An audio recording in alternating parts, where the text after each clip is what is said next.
Yes. Magandang hapon muli sa ating mga kasama. Nandito na naman si Kuya Goods nagbabalik. At syempre, kung di ka pa nakasubscribe sa ating channel, pa-subscribe na lang po at hit mo na rin yung bell para lagi kang updated sa ating mga video. Maraming nangangarap na makulong si BP Sara.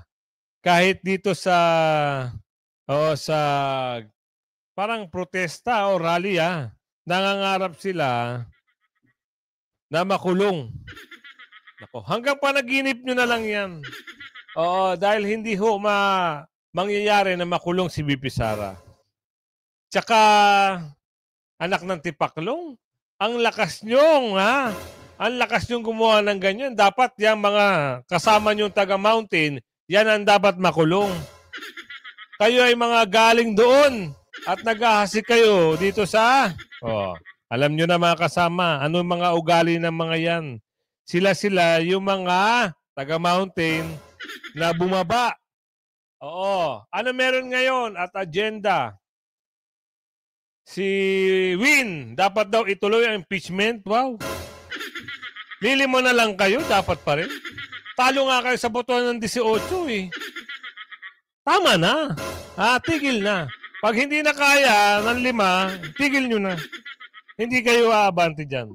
Pero nakalike ka na ba? I-like mo muna yung video natin at share mo na rin. At kung bago ka lang sa ating channel, pa-subscribe na lang po at hit mo na yung bell. At i-bell all nyo para nakakatanggap kayo ng notification everyday. Eto, impeachment, Kailan ba ito binalita? 19 hours ago. Impeachment maaaring iakyat sa court o sa Supreme Court? Kung yan ang accountability ang hinahanap nyo, wala na. Wala na dapat impeachment. Accountability, ikasuhan nyo. Ganun lang yung kabilis, Ganun lang yun kasi problema dito sa mga... Wala silang katigil-tigil dito kay BP Sara. Oo, galit sila kay BP Sara. Paano? Di sila makapandurobo. Kakaliwitin sila sa 2028 pag nanalo si BP Sara Dahil wala akong tatalo. Kay BP Sara. Sino itatapat nyo? Sige nga, mag-isip nga kayo. Wala ho akong makitang kalaban ni BP Sara na mas malakas pa sa kanya. At yung nagpapanggap na babae, yung virus, nagpapanggap na magaling at bibo, pagdating sa mga, yung pala may kodiko. Hingi lang parang index lang ang binabasa. Tapos share sa cellphone. Makapagsalita, kala mo, alam niya lahat, wala silang itatapat. Kahit ito si virus na nagpapanggap, natatalunin niya si BP Sara, baka boto mo, wala pa sa 1/4. Ito, ituloy na natin to. Yung mga taga-mountain, pasensya na ho kayo dahil wala na ho kayo talagang... Magtatakbo man kayo sa pagka-senador o sa kamara, yung mga taga-mountain, kilala na kayo ng taong bayan. Tigil na! Ang panaginip ng mga makakaliwang grupo, mga kakamping at royalista ay nakulong na si Vice President Sara. Yon ang mga pangarap nila na makulong, pero hindi aabante. Bakit? Wala ho kayong matibay na ebidensya na nandurubo si BP Sara. Ano sabi nung teenager? Sabi ng teenager, bakit si BP Sara lang? Bakit hindi nyo imbestigahan yung mga confidential fund nung sa mga kongreso at ito mga nakaupo? Bakit si BP Sara lang ang sinisilip? Diba? Yun na i-vlog natin kagabi. Bata yun Ito mga walang kokot. Itong kulang sa kokote na taga-mountain, ito pangarap nila makulong daw. Wow! Kwento nyo sa unggoy. Pagpaniwalaan kayo ng unggoy. Pero kung kukwento nyo sa taong bayan, naku, tigil. Pat nga daw managot ni Vice President Sara sa kanyang mga ninakaw di umano sa taong bayan at sa kaban ng bayan. Maging ang isang pari na si Father Flavie Villanueva. Ayan na nga yung sinasabi natin. Yan yung sinasabi ni Senador Bato. Na 30 years. Nagbago lang. Nak ng tipaklong. Ikaw pala yun? Wow, heaven! Lakas tama. Pag ganito ang pakikinggan nyo, dati pa, siya na mismo umamin, di ba? Parang 15 years ata siya gumagamit ng pinagbabawal na candy. Sa tingin nyo, paniniwalaan nyo pa yung mga ganitong tao. Ikaw pala yun? Oo. Ay! May nakikinig pa ba dito pag ito'y nagmimisa? Sabi ni Aling Lorraine. Aling Lorraine, baka wala na. Ano? At saka yung mga ganitong tao, bakit nakikialam sa politika? Alam naman nilang bawal sila dyan. Tama ba, mga kasama? Alam ko non-partisan itong mga ito pero wala tayong magagawa. Kanilang saloobin at opinion yan. Oo, pero kung sakasakali magawi kayo sa pinagjujutihan ito, tanungin nyo ha. Tanungin nyo ng gusto. Nasa tama pa ba kayo? Yun ang tanong. Ganun lang. Nasa tama pa ba kayo? Hindi ko lang alam kung anong kasunod na sasabihin nyo. Kinondena ang naging desisyon ng Senado sa pag-remand ng Articles of Impeachment laban kay Vice President Sara Duterte sa Kamara. At hindi lang yan, ang mga taong humusga, ang 18 senators daw, ang mga tunay na hudas na mukhang alagad. Alam nyo, nabanggit yan. Nagsalita yan Totoo. Napakinggan natin. Alam nyo bakit? Napakasamang salita yun. Kung ikaw, sa tingin mo, ay nasa panig ka ng nasa taas, hindi ka mag-i-express ng ganong salita. Dapat binabantayan mo yung pananalita mo. Tama. Sipin nyo napuna rin yan ni Senador Marcoleta. Kung ikaw ay isang nakapanig sa taas, hindi ka magsasalita ng ganung bagay, na ganung wordings. Kaya, hindi ko lang alam kung ako sa pananaw ko, opinion ko lang to. Pag ganito narinig ko sa isang padre, hindi ko na paniniwalaan kahit kailan. Kayo, survey tayo mga kasama. Ano sa palagay nyo? Kung narinig nyo yung sinabi nito, ay type mo sa comment section para magkaintindihan tayo. Paniniwalaan nyo pa ba? O hindi na? Nasa comment section po ang sagot. Ngunit ang kanilang mga kilos ay balasubas. Yan! Ang mga Pilato na may kapangyarihan bilang hari ng saligang batas, ngunit ginamit ang poder, naghugas ng kamay upang imbis ang hari ng katotohanan ang bigyan ng laya, pinili ang kamat at si Barabas. Wow naman, Father. Kung may hudas dito, abay parang ikaw yun. Yun! Ikaw nga, natahimik sa pag-transfer ng pondo ng PhilHealth. Agoy. Nasilip ka tuloy. 5 ka-abdicam issue. Oo nga. Bakit nga ba? Tanong lang na ating kababayan, bakit tahimik kayo kung talagang wala kayong pinapanigan o non-partisan kayo? Kung talagang bumabatikos kayo, bakit isang side lang ang tinitignan nyo? Sabi ni Aling Lorraine. Alam nyo naman si Aling Lorraine, para to si Marites Palapuna ito, palapuna.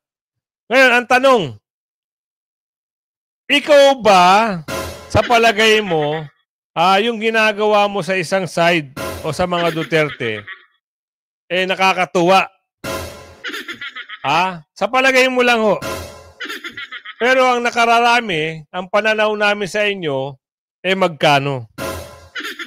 Oo, kasi dapat nga kayo, hindi kayo nakikialam sa mga usaping politika. Dapat nasa gitna lang kayo. Neutral, kumbaga. At kayo ang nagmamanage ng kaayusan. Pwede nyo silang pag-ayusin. Hindi. Oo, meron pa kayong 30,000 na witness. Asa na? Meron ba mga pangapangalan ito? Yan ang katanungan ni Aling Medrina. Tahimik sa MOOE na liquidation by certification.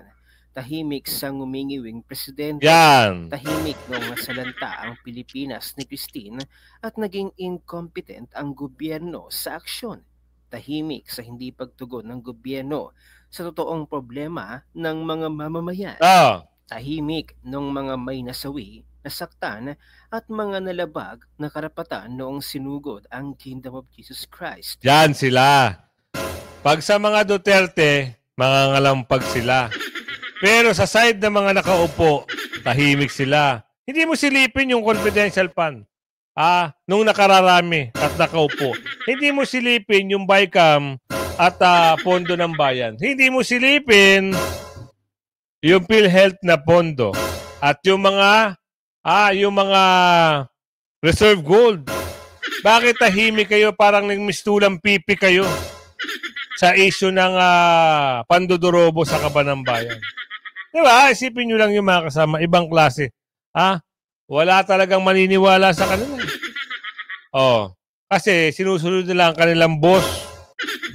Yung kanilang boss, wala na rin lakas, wala na rin puwersa. Sino nagsabi, Kuya Goods? Ito sa balita, puwersa ni Sticker sa kamera, humihina na.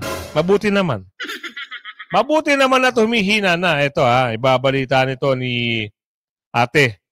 Para mas maganda, malinaw, ito, pasok natin. Humihina na umano ang puwersa ni House Speaker Martin Romualdez ayon sa isang dating opisyal ng palasyo. Ayon pa sa kanya, isa sa mga dahilan ng pag-atras ng ilang mamabata sa impeachment laban kay Vice President Sara Duterte ay ang nalalapit na 2028 election. Si Virgil Parba, nagbabalita.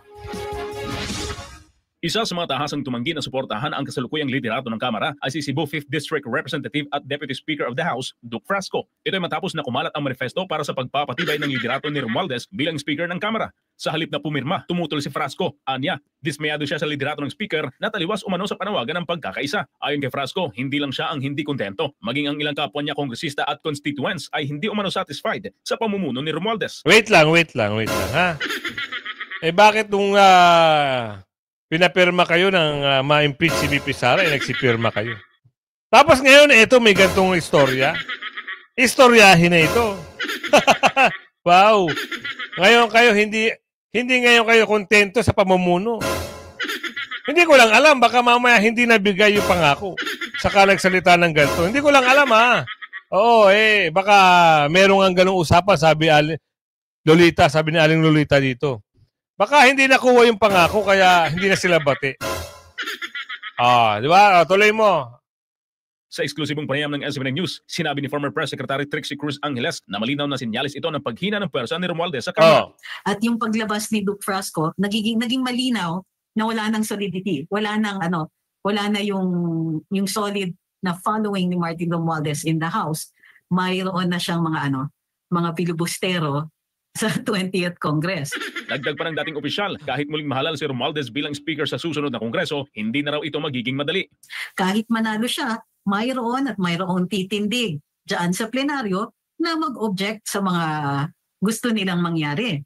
Samantala, sa isyu ng impeachment laban kay VP Sara Duterte, iginiit ng dating press secretary na nagiging taktikal ang mga mambabatas dahil sa nalalapit na halalan. Anya, ayaw makabangga ng ilang mambabatas si VP Sara dahil baka makaapekto ito sa kanilang political ambition sa... Tama! Makaka-apekto talaga. Ano nangyari doon sa bumaligtad? Yung star fruit. Ano nangyari? Diba? Pero ang lakas nung panahon ni Tatay Digong. Kilala nyo kung sino yun? Ngayon parang meron siyang pahapyaw na bati sila. Parang gusto niya raw kay BP Sara. Pinagtatanggol niya sa BP Sara. Sayang kasi. Kung ikaw ay nanindigan lang, matalo-manalo, Duterte ka, hindi ka matatalo Kita mo nga yung dalawa, yung siningit ni BP Sara na +2. Ano nangyari? Pasok, di ba? Sipin nyo mabuti yun. Kung ikaw lang nanindigan, baka ikaw yung pangatlo. Sir Bongo, Senador Robato, at ikaw yung pangatlong malakas ka Naniniwala kami malakas ka. Ang problema lang, ayaw ng Pilipino ng traidor.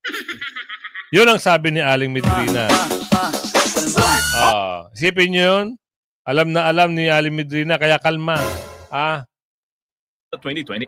At nang sa tingin nila ay ang forerunner ay si VP Inday, hindi nila i-risk na bumoto against her.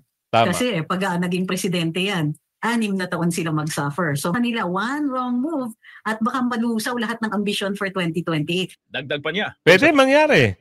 Pag si BP Sara umupo, 6 na taon yan.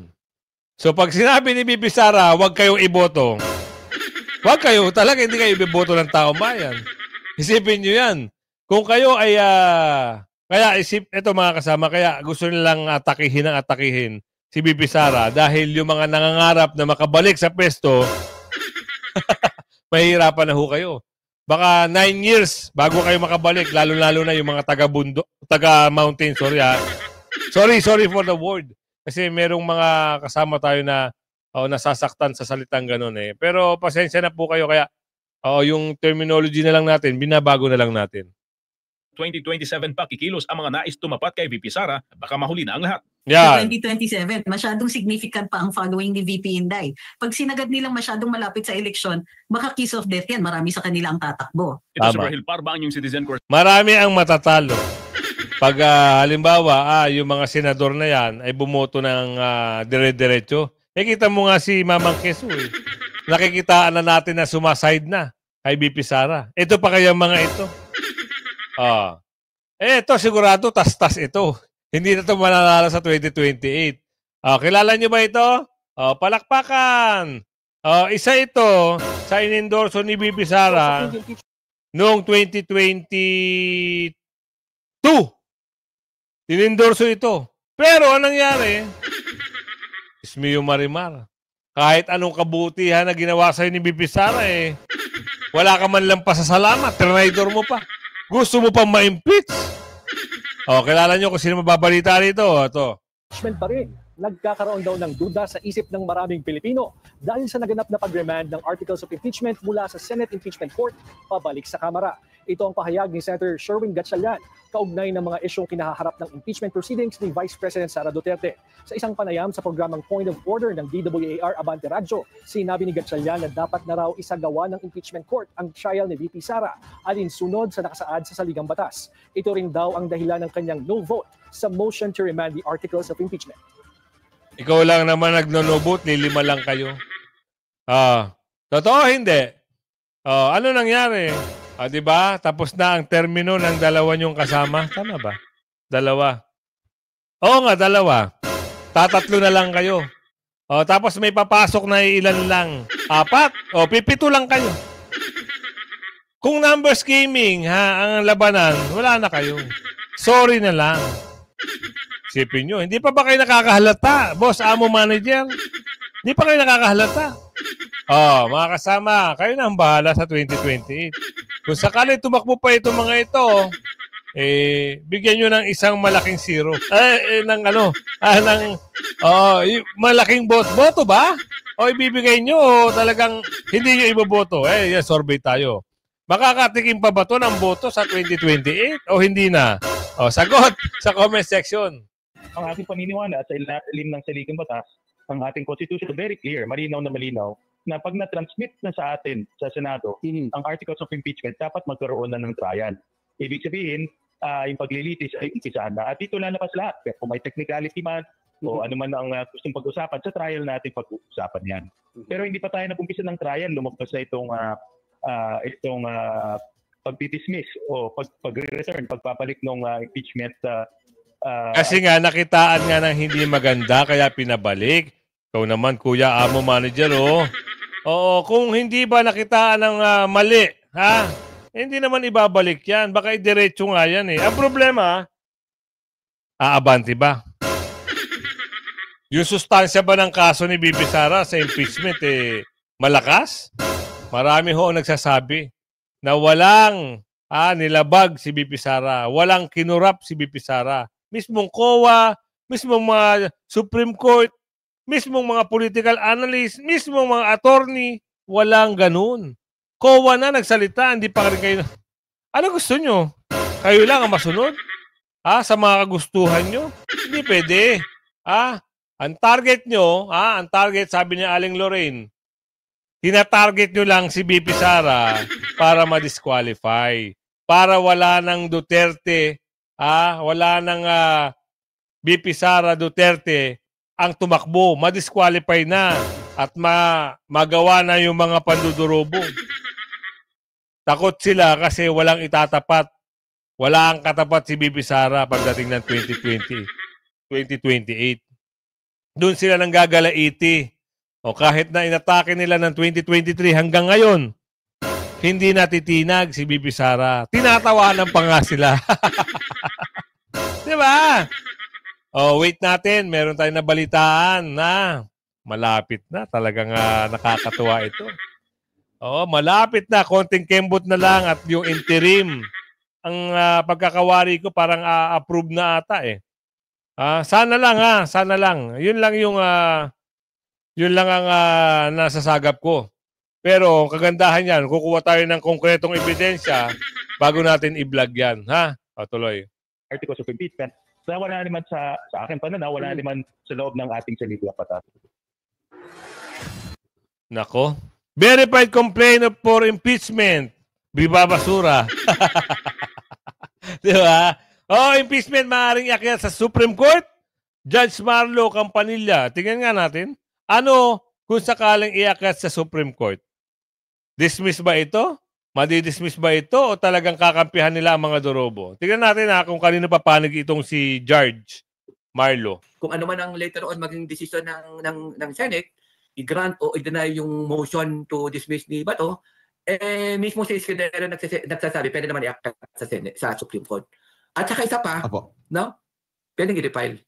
Pag nag-lapse na. Wait. Tapusin muna yung 1-year ban. Oo, bago i-refile. Hindi pwedeng ganun. Ibig sabihin, kakapile lang pag wala, file ulit? No way. Oo, hintayin nyo muna matapos yung 1-year ban. Kung talagang gusto ng mga bakulaw na ito na ituloy. Madidelay lang ng 1 year. Magdidiretso pa rin yan.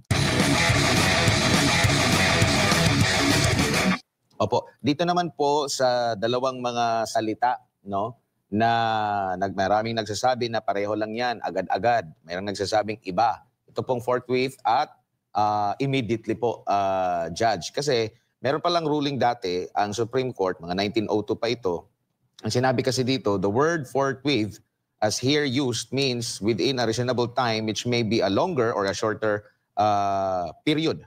No, nabanggit po ito, 1902 ito sa explanation sa ruling sa Supreme Court. Ano po ba ang dapat nating malaman? Magkaiba ba ito? Magkapareho? Judge? May mga Supreme Court decision defining a particular word or phraseology. So in that case, merong definition yung meaning ng forthwith. Pero pag consider natin yung first view, so that is the view of Senator Escudero, yung forthwith hindi naman immediate. So dapat lang walang unreasonable delay. So even if there is delay, but if the delay is reasonable, so the Constitution is not violated, no? Pero yung second view kasi sinabi na ni Justice Ascuna na siya nagsulat yung word na na forthwith. So ang intention is that forthwith means immediately. Although siyempre sinasabi ni Escudero, dapat nilagay yun na immediately. Pero at the end of the day, framers kasi ng Constitution yun eh. So ayun yung second view na immediately siya. No? Oo.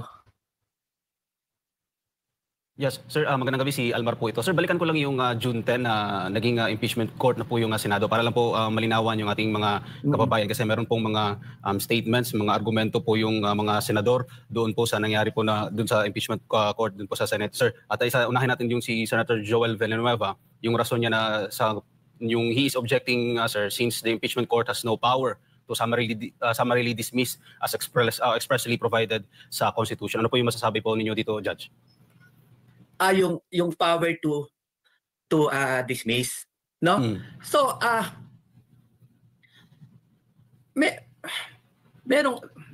gawin natin ulit dalawang view. Yan, ito mas maganda. Judge, ito mas maintindihan natin kung ano talaga ang kapangyarihan ng impeachment judge patungkol dito sa impeachment trial.